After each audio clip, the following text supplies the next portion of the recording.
Egun on denoi, eta lehenik eta behin beti bezala eskerrik asko prentsaurreko honetara etortzagatik, guretzako importantea den berria bideratzeko eta herritarrei emateko azken batean. Ze gaur hitz egingo dugu Alangoko errentako eta 55 etxebizitzei buruz, gai importantea eta garrantzitsua guretzako eta herritarrentzako dudarik gabe.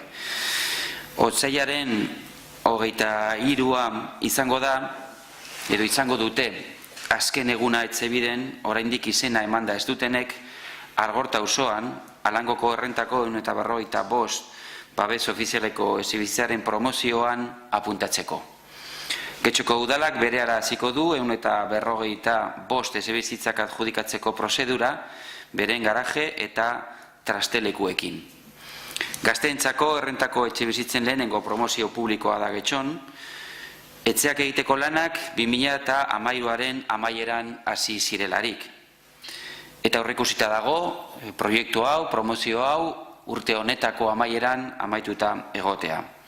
Promozioan sartuta dauden 155 etxebizitzetatik erdia baino gehiago, 84 hain zuzen guztira, 35 urtetik beherako gazteentzat izango dira, beste 6 etxebizitza mugikortasun urriko pertsonentzat, beste 5 guraso bakarreko familientzako eta geratzen diren beste 50 kupo orokorrarentzako.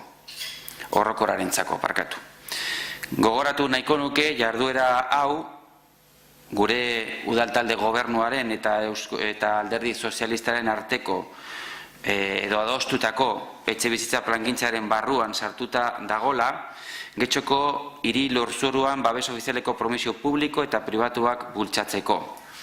Eta zuzen ere Alangoko promozio hau, gazteentzako errentako etxebizitzak lehenesteko hartutako konpromisoaren emaitza da.